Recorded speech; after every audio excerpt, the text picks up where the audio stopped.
John and I are just very excited to be here. When we were presented this opportunity, we jumped at it.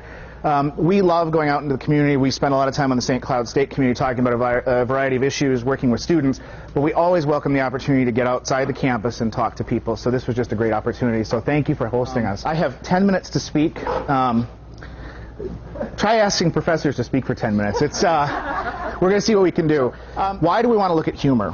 Well, first of all, in psychology as a whole, we are looking at positive things for change. We are not just looking at how people have failed, how people have gotten sick, how people have become depressed. There's been this shift over the last 10 or so years to look at positive factors like hope and humor and study those. So there's a push in the literature. But also, it's something that we haven't really been able to understand for a long time.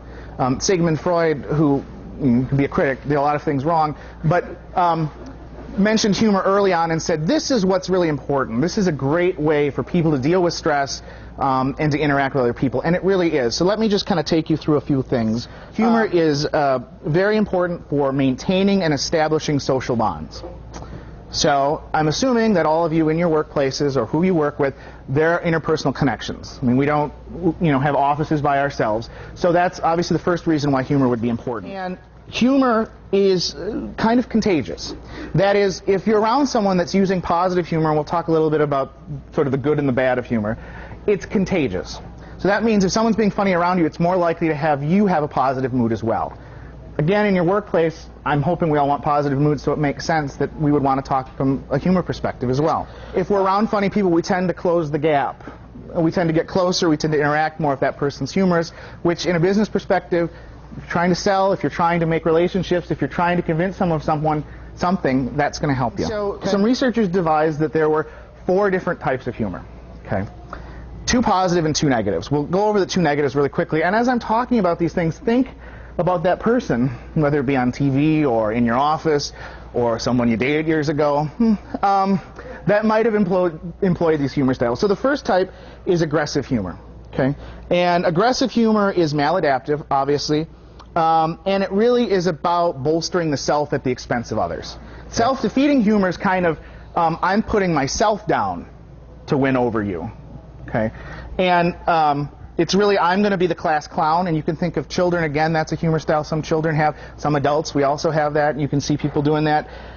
It's a conflict avoidant process, so when you might be trying to talk to this employee and saying, John, you really got to, kind of tighten up your schedule here. Oh, yeah, I can't do anything right, look at me, blah, blah. Well, John just evaded the process. Now, the 2 positives, self-enhancing humor. Self-enhancing humor aids the self without hurting everyone else. You feel good with the person. And this is a stress coping mechanism. So it actually helps you deal with what's going on. Okay?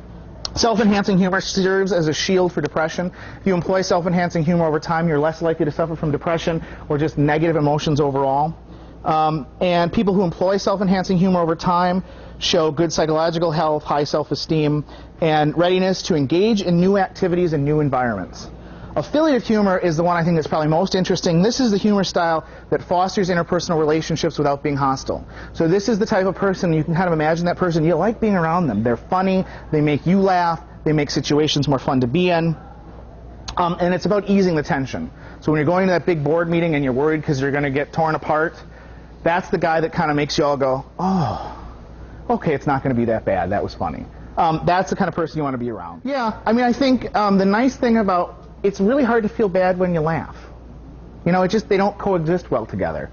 And so I think that makes a good point. You're going to feel better if you can laugh. And I really think, in my work with clients, working one-on-one, I mean, when you can have a person who's dealing with a lot of hardship, who's really sad, who's struggling, who's having a hard time making their needs meet, and you can get them to laugh. I mean, a smile's great, but a laugh, I mean, that's progress. Yeah. I mean, yeah. Thank you very much for allowing us to come and talk.